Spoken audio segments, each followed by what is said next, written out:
আসসালামু আলাইকুম ওয়া রাহমাতুল্লাহ। জবাব কি পাওয়া গেল? না, যায়নি। আসসালামু আলাইকুম ওয়া রাহমাতুল্লাহ। আলহামদুলিল্লাহ। কেমন আছেন প্রিয় জলঢাকাবাসী? আলহামদুলিল্লাহ, আলহামদুলিল্লাহি রাব্বিল আলামিন। ওয়াসসালাতু ওয়াসসালামু আলা রাসূলিহিল কারীম ওয়া আলা আলিহি ওয়া সাহবিহি ওয়া আহলি বাইতি আজমাইন। আমাদের প্রাণ প্রিয়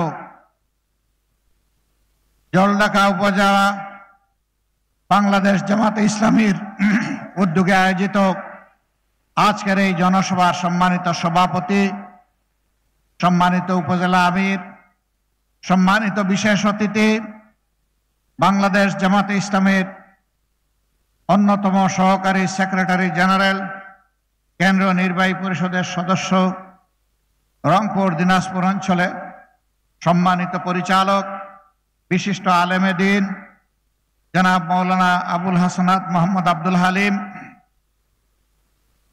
আমার মঞ্চে বসা কেন্দ্রীয়, আঞ্চলিক, স্থানীয় নেতৃবৃন্দ, জেলা নেতৃবৃন্দ, আমার সামনে উপস্থিত প্রিয় জলঢাকাবাসী ভাই এবং বোনেরা, সাংবাদিক বন্ধুগণ, আল্লাহ তাবারক ওয়া তাআলার শুকরিয়া আদায় করছি যে আল্লাহ আজকে মুক্ত পরিবেশে আপনাদের সামনে হাজির হয়ে দুটি কথা বলার তৌফিক দান করেছেন। আলহামদুলিল্লাহ। আজ থেকে মাত্র 1 কিংবা 2 বছর আগেও এমন একটি পরিবেশ বাংলাদেশের মানুষ কল্পনাও করেনি। কারণ পুরাটা বাংলাদেশকে একটা জীবন্ত জেলে পরিণত করা হয়েছিল। একটু আগেই আপনাদের সামনে একটা ছবি এখানে আপনারা দেখেছেন। তিনি আমাদের ভাই, প্রিয় ভাই জনাব এটিএম আজহারুল ইসলাম।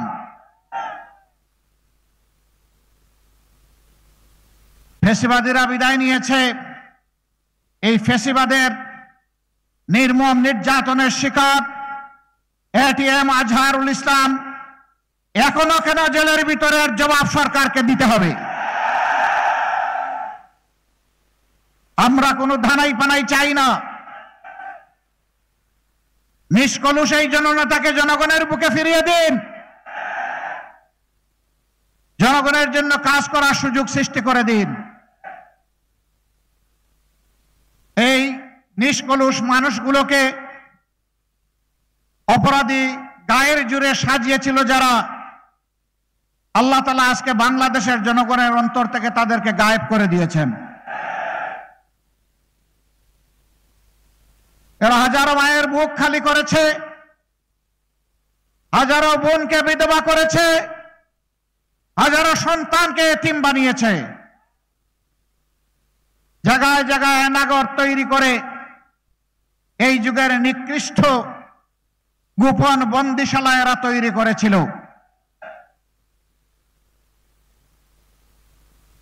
তাদের পুরা শাসনামল জুড়ে মানুষকে সুশাসন দেয় নাই। সোনার বাংলা বানানোর স্লোগান দিয়ে এই বাংলাকে শ্মশান বাংলায় পরিণত করেছিল।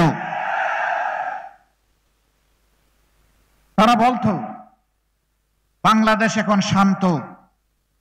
আমি বলতাম, হ্যাঁ ঠিকই, বাংলাদেশ শান্ত, তবে এটি সে জীবন্ত বাংলাদেশ নয়, এটি একটা গুরুস্থান। গুরুস্থানে মুর্দারা যেমন কথা বলে না, বলতে পারে না, বাংলাদেশের 18 কোটি মানুষের কণ্ঠ থেকে তাদের কণ্ঠের ভাষা হাইজ্যাক করে নিয়ে যাওয়া হয়েছিল। কথা বলার অধিকার ছিল না। প্রতিবাদ করলেই প্রতিবাদী মানুষের উপর জুলুমের পাহাড় ভেঙে পড়ত। 15.5 বৎসরে তারা খুন করেছে, গুম করেছে,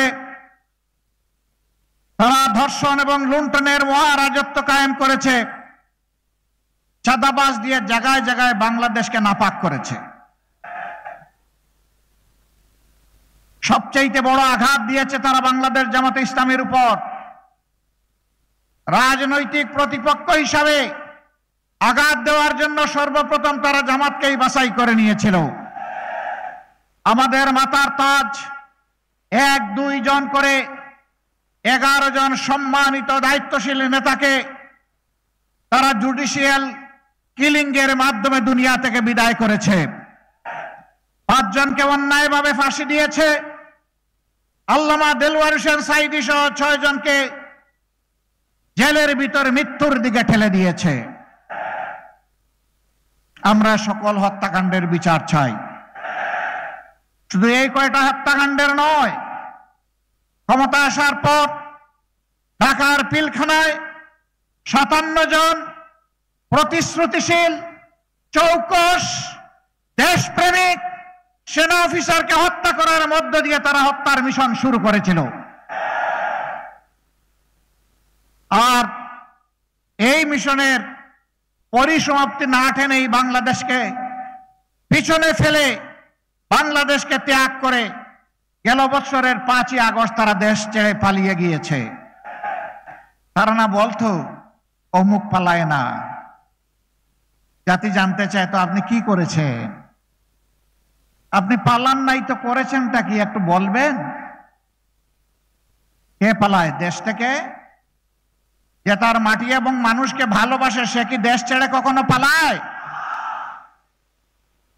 যাদের মাটি এবং মানুষের প্রতি কোনো দায় নেই, দরদ নেই, ভালোবাসা নেই, এই বসন্তের কোকিলেরই যখন তাদের সময় তাকে কুহু কুহু ডাকে, আর যখন অপকর্মের শাস্তির মুখোমুখি হয় তখন দেশ ছেড়ে পালিয়ে যায়। ওই আমাদের নেতৃবৃন্দকে মিথ্যা মামলা দিয়ে দফায় দফায় বিচারের নামে অবিচার করে ফাঁসি দিয়েছেন। কেউ তো এই দেশ থেকে পালানোর চেষ্টা করেন নাই। জনাব মীর কাসেম আলী তিনি তো আমেরিকায় ছিলেন। তার পরিবারের সদস্যরা, তার কোনো শুভাকাঙ্ক্ষীরা বলেছিল don't come back to Bangladesh, বাংলাদেশে ফিরে আসবেন না এখন। তিনি বলেছিলেন কেন? বলেছে যেমন করে আপনার সমতুল্য অথবা সিনিয়র নেতৃবৃন্দকে তার জুলুম নির্যাতন করছে আপনাকেও ছাড় দেবে না। তিনি বলেছিলেন আমি বাংলার মাটির সন্তান, আমার আল্লাহ আমার দেশে পয়দা করেছেন, আমি বাংলাদেশে ফিরে যাব, আমি আদালতে মোকাবেলা করব, কাঠগড়ায় দাঁড়িয়ে বলবো আমার বিরুদ্ধে আনিত অভিযোগ মিথ্যা।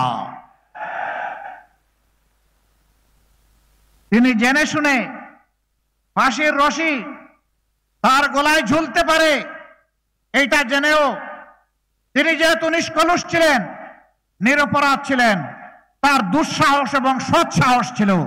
তিনি দেশকে ভালোবাসতেন, তিনি দেশকে বদলানোর, যুবকদের হাতে হাতে কাজ তুলে দেওয়ার তিনি ছিলেন এক মহাকারিগর। তাই মৃত্যু জেনেও তিনি দেশে এসেছিলেন। আপনারা পালিয়ে গেলেন কেন? আর গেলেন তো গেলেন, শেষ পর্যন্ত কলা পাতায় ঘুমাইলেন। কোন দরকার ছিল? সুপ্রিম কোর্টের অ্যাপিলেট ডিভিশনের বিচারপতি আপনি হয়ে গেলেন দলবাজ। একজন নেতার বিরুদ্ধে ফাঁসির একটা অর্ডার দেন, আর ওই রাত্রেই গিয়ে ট্যাক্সুতে গাল ফুলিয়ে ফুলিয়ে পেছিয়ে পেছিয়ে কথা বলেন। আল্লাহ জালিমদেরকে ছাড় দেন কিন্তু ছেড়ে দেন না। সিলেট সীমান্ত দিয়ে বিচারপতি মানিক সাহেব পালাতে গিয়েছিলেন, কিন্তু আল্লাহর ইচ্ছা তিনি জনগণের জালে ধরা পড়ে গেছেন। তাকে যখন জনগণ জিজ্ঞেস করেছে আপনি কে গো, তিনি বলেছেন আমি শামসুদ্দিন চৌধুরী। লোকদের স্মরণ হয়ে গেছে, জিজ্ঞেস করছে আপনি কি স্যার সেই কালো মানিক? ভাই কালো ধলো সব আল্লাহর দান, কিন্তু এই লোকটার চরিত্র ছিল কালো। আমিও কালো, অসুবিধা নেই, আমি তো নিজের থেকে আমার চেহারা ধারণ করি নাই। আমার মাবুদ যেমনটা আমাকে পছন্দ করেছেন তেমনই দিয়েছেন, আলহামদুলিল্লাহ। কালো মানুষগুলো আল্লাহর সৃষ্টি, সাদা মানুষগুলো আল্লাহর সৃষ্টি, বাদামি মানুষগুলো আল্লাহর সৃষ্টি। হযরত বেলাল রাদিয়াল্লাহু তাআলা আনহু, তার চেহারা কালো কুচকুচে ছিল, কিন্তু আমরা গর্বিত তিনি আমাদের নেতা। আমরা আল্লাহর কাছে দোয়া করি তার সাথে যেন আমাদের হাসরও হয়, জান্নাতও নসিব হয়। তাকে যখন জিজ্ঞেস করলো আপনি কি সেই মানিক, বলে হ্যাঁ। বলে স্যার আপনি কোথায় আছেন? কয় সম্ভবত ভারতে আছি। কয় কেন গো স্যার, আপনি ভারতে যাবেন কেন? কয় যা নিয়ে পালাচ্ছিলাম। ওরা বলে না গো শোনা, আপনি ভারতে যেতে পারেন নাই, আপনি বাংলাদেশের জালে বন্দী হয়ে গেছে। এখন আপনি কোথায় আছেন জানেন? কয় তা জানি না। কয় যে এই দেখেন আপনি কলা পাতার উপর শুয়ে আছে। বলে হ্যাঁ, তাইলে আমার ব্যাগ গেল কোথায়? কয় কিসের ব্যাগ? বলে টাকার ব্যাগ। কত টাকা ছিল? ৭৬ লক্ষ টাকা। কেন আপনি এটা নিছিলেন? কয় পালাতে গিয়ে আমার তো ওখানে খাওয়া দাওয়া করা লাগবে, এই জন্য নিচ্ছিলাম। কে নিয়ে আসলো আপনাকে এইখানে? বলে যে ভারতের কিছু লোক। কয় যে তারা আপনাকে এইখানে ফেলে মানিক নিয়ে চলে গেছে। প্রিয় ভাইয়েরা, কেন এই অবস্থা কেন হয়েছিল? কারণ তারা জানে নিরীহ মানুষগুলোকে ঠান্ডা মাথায় তারা খুন করেছে। আমরা প্রত্যেকটা হত্যাকাণ্ডের বিচার চাই। শেষ পর্যন্ত জুলাই আন্দোলনে যাদেরকে নির্মমভাবে হত্যা করা হয়েছে,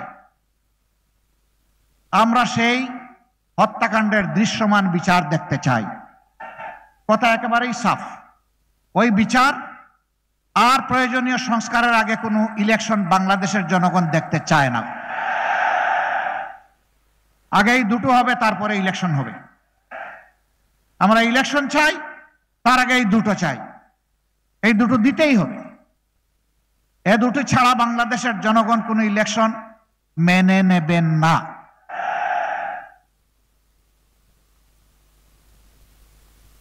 বিচার ছাড়া যদি ইলেকশন হয়, ভবিষ্যতে যারা ক্ষমতায় আসবে তারা এর চাইতে বড় খুনি হওয়ার আশঙ্কা আছে। সংস্কার ছাড়া যদি নির্বাচন হয়, তাহলে ৬-৯ ওই নির্বাচন জনগণ দেখতে চায় না। আর দামি ইলেকশন, নিশিরাতের ইলেকশন, আর কুকুর বিড়াল মার্কা ইলেকশন জনগণ দেখতে চায় না। বেশি শক্তির ইলেকশন দেখতে চায় না। কালো টাকার প্রভাবযুক্ত ইলেকশন দেখতে চায় না। বেশি শক্তি এবং কালো টাকার প্রভাব মুক্ত ইলেকশন দেখতে চায়। এই জন্য আমরা পরিষ্কার বলেছি, ইলেকশনের পদ্ধতিও পাল্টাতে হবে। জনগণের প্রত্যেকটা ভোটের মূল্যায়নের জন্য আনুপাতিক হারে নির্বাচনে যেতে হবে। সেই নির্বাচনে জনগণের প্রত্যেকটা ভোটের মূল্যায়ন হবে। যোগ্য লোকেরা সংসদে যাবে, পেশিওয়ালা এবং কালো শক্তির মালিকেরা আস্তে করে আউট হয়ে যাবে। একটা মেধাভিত্তিক যোগ্যতা সম্পন্ন একটা পার্লামেন্ট হবে। সেই পার্লামেন্ট বাংলাদেশকে ইনশাল্লাহ আগামীতে মুক্তির পথ দেখাবে। আমরা ওই পার্লামেন্টটা চাই। আমি জামাতে ইসলামের পক্ষ থেকে সকল ধর্ম বর্ণের মানুষকে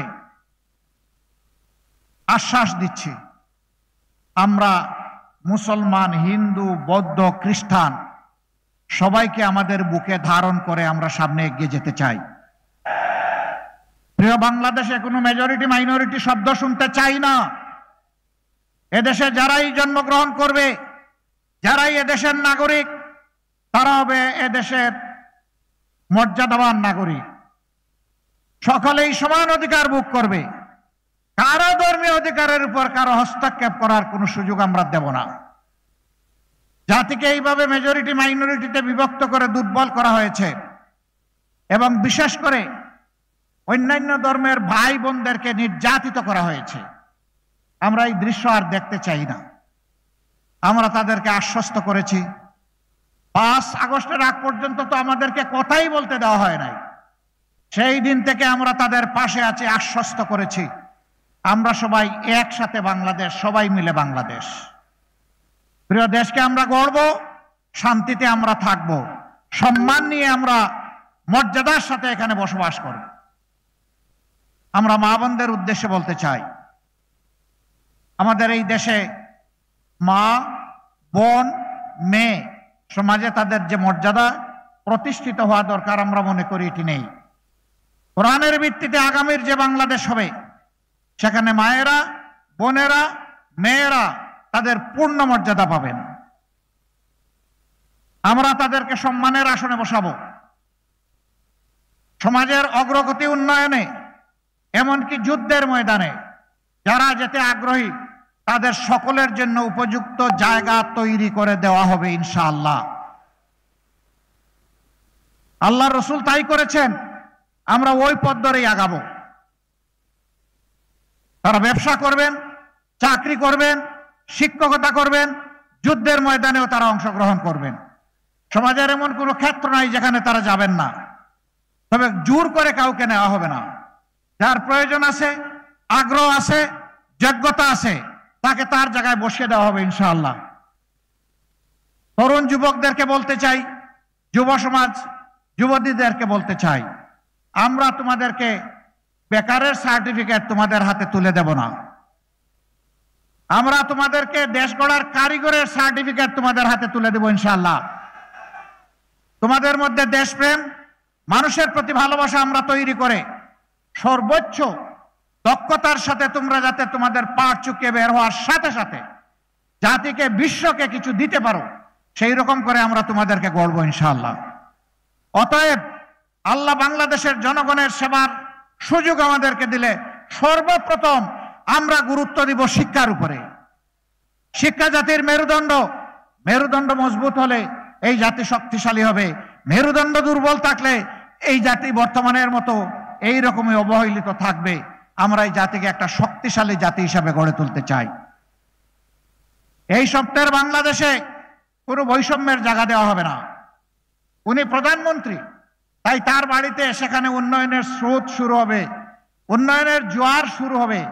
আর অন্য এলাকায় কোনো মন্ত্রী নাই, প্রধানমন্ত্রী নাই, পছন্দের এমপি নাই, সেই এলাকায় কোনো উন্নয়ন হবে না, বঞ্চিত থাকবে। এই কাম আগামীর ওই বাংলাদেশে চলবে না। আমরা তালিকা তৈরি করব, যে এলাকাগুলো যত অবহেলিত উন্নয়নের ক্ষেত্রে তাদেরকেই আগে আমরা টেনে নিয়ে আসবো, তাদের অধিকার আগে তাদের হাতে তুলে দেব। এখানে দাবি জানানোর প্রয়োজন হবে না, এখানে আল্লাহকে ভয় করে বিবেক দিয়ে কাজ করা হবে ইনশাআল্লাহ। আমরা প্রত্যেকটা মানুষকে সম্মান করার জন্য আমরা সবাইকে শিখাবো, আমরা নিজে সম্মান করব, প্রত্যেকটা মানুষকে আমরা ভালোবাসবো। এখানে দেখব না কে কোন ধর্মের আর কে কোন দলের, আমরা শুধু দেখব তারা মানুষ, আমরা শুধু দেখব প্রিয় দেশের নাগরিক। এরকম একটি দেশ আপনারা চান কিনা? সত্যি চান? কালকে হয়ে যাবে, এই যে চাইছেন আপনারা হয়ে যাবে? এর জন্য কি করতে হবে? লড়াই করতে হবে, সংগ্রাম করতে হবে। সেই লড়াই আপনারা করতে রাজি আছেন? মুরব্বীরা যে হাত তুললেন, পারবেন? যুবকরা হাত তুলেছেন, তারা না হয় পারবে, মুরব্বীরা পারবেন? এখানে অনেক বুড়া মানুষ আছেন না, সবাই হাত মিলান দেখি, একটু বুড়া মানুষদের হাতটা আমি একটু দেখতে চাই। আপনারা শুধু যারা বুড়া তারা হাত তোলেন, যারা বুড়া। আল্লাহ সবাইকে যৌবন দান করুক, সবাই যুবক হয়ে যান। আমি নিজে যুবক থাকতে আগ্রহী। আমি বলেছি চুল দাড়ি বুড়ো সব পেকে যাক, অসুবিধা নাই, আমি যুবক থাকতে চাই। যুবক সেই যেই কাজ করতে করতে আল্লাহর মুলাকাতে চলে যাবে, যে চিন্তা করে না আমি বিশ্রাম নেব, যে চিন্তা করে না আমি অলস সময় কাটাবো, যে চিন্তা করে সময় আল্লাহর আমানত, আমি প্রত্যেকটা মুহূর্তের শ্বাসের আমি শুকরিয়া আদায় করব, আমি জনকল্যাণে কাজ করব, আল্লাহর ইবাদতে আমি মশগুল থাকব। সুতরাং নিয়ত করেন যে আমরা কেউ বুড়া হব না ইনশাআল্লাহ। বয়স যাই হোক অসুবিধা নাই, যৌবনের আকাঙ্ক্ষা, তেজ, সাহস, হিম্মত, ভীষণ আল্লাহ যেন আমাদের সকলকে দান করেন। এইভাবে সব যুবক মিলে বাংলাদেশ গড়ব ইনশাআল্লাহ। যৌবন দীপ্ত বাংলাদেশ হবে। যুবকরা তোমরা তৈরি হও, অন্যায় অসত্য দূর হয় নাই। ফ্যাসিবাদীরা বিদায় নিয়েছে, কিন্তু ফ্যাসিবাদ রয়ে গেছে। এই ফ্যাসিবাদের উপর আমরা বজ্র মুষ্টি আঘাত দেব ইনশাআল্লাহ। বেশি ফ্যাসিবাদের সকল মস্তককে এই যৌবনের উত্থান লাগাতে আমরা তসতস করে দেব। বাংলাদেশের সমাজে কোনো আবর্জনা থাকতে দেওয়া হবে না। যারা মানুষের শান্তি কেড়ে নেবে, যারা মানুষকে অপমান করবে, যারা মানুষের উপর জুলুম করবে, আমরা তাদেরকে ছেড়ে দেব না ইনশাআল্লাহ। বন্ধুগণ, আপনারা তৈরি হন, আমার বিশ্বাস ইনশাআল্লাহ আমরা পারব। আল্লাহ আমাদেরকে শক্তি দিন। আমি গেল বন্যার সময় এখানে এসেছিলাম, এটা বোধহয় কত 20 সাল নাকি, হ্যাঁ 22-এ এসেছিলাম। আমি দেখলাম এই এলাকা অরক্ষিত। তিস্তার আঘাত আসলেই, বর্ষার মৌসুম শুরু হলেই নদী পাড়ের মানুষেরা তারা আতঙ্কে থাকেন। আমার ছোট্ট এই একটু আশ্রয়ের জায়গা, এটা কি থাকবে নাকি ভেসে যাবে? অনেকেরই আশ্রয়ের জায়গা ভেসে গিয়েছিল। আমরা সরকার নই, কিন্তু আমরা মানুষ। আমরা সরকার নই, কিন্তু আমরা একটা মানবিক দল। এই জন্য মানুষের ডাকে, বিবেকের ডাকে সারা দিয়ে আমরা এখানে এসেছিলাম। আমরা চেষ্টা করেছি আপনাদের পাশে থাকার। দাবি করি না যে আপনাদের সকল দুঃখ আমরা গুছিয়ে দিতে পেরেছি, তবে আমরা এসে বলেছিলাম আপনাদের এই দুঃখে আমরাও শরীক। আমরা চাই অনতিবিলম্বে তিস্তা মহাপরিকল্পনা বাস্তবায়ন হোক। এই পথে এই জাতি কারো চোখ রাঙ্গানির যেন পরোয়া না করে। এটি আমাদের অধিকার। এ আমার স্বাধীন বাংলাদেশ। আমার দেশকে আমি সাজাবো। আমার দেশের প্রয়োজনে আমি উন্নয়ন কর্মসূচি হাতে নেব। আমার দেশের প্রয়োজনে আমি অবকাঠামো তৈরি করব। এখানে কারো নাক গলানোর কোনো সুযোগ নাই, কারণ আমরা কারো ব্যাপারে নাক গলাই না। আমরা আমাদেরকে নিয়ে, প্রিয় দেশকে নিয়ে চিন্তা করি। সম্মানিত ভাইয়েরা, এরকম আরো অনেক প্রয়োজন আছে। এটাই শেষ নয়। দেখা হচ্ছে, দেখা হবে ইনশাআল্লাহ। লড়াইয়ের ময়দানে আমরা থাকব। প্রিয় বাংলাদেশকে আমরা শান্তি, সমৃদ্ধি, দুর্নীতিমুক্ত, দুঃশাসনমুক্ত, মানবিক বাংলাদেশ হিসাবে গড়ে তোলা পর্যন্ত আমাদের লড়াই অব্যাহত থাকবে। সেই সমাজটা আমরা আল্লাহর দেওয়া বিধানের ভিত্তিতে গড়তে চাই, কারণ আল্লাহ আমাদের সকলের স্রষ্টা। যে ধর্মেরই হই না কেন, আল্লাহ আমাদের স্রষ্টা। এই লড়াইয়ে আপনাদেরকে পাশে চাই, সাথে চাই। আপনাদের বুকে আমাদের জন্য ভালোবাসার একটু জায়গা চাই। আপনারা কি সেই ভালোবাসা আমাদেরকে দেবেন? দোয়া করবেন, সাথে থাকবেন, পাশে থাকবেন, একসাথে লড়াইয়ের জন্য প্রস্তুত আছেন? ধন্যবাদ। অসংখ্য কৃতজ্ঞতা জানিয়ে, অভিনন্দন জানিয়ে আমার কথা এখানেই শেষ করছি। আল্লাহ হাফিজ। বাংলাদেশ জিন্দাবাদ। বাংলাদেশ জামাতে ইসলামী জিন্দাবাদ। আসসালামু আলাইকুম ওয়া রাহমাতুল্লাহ।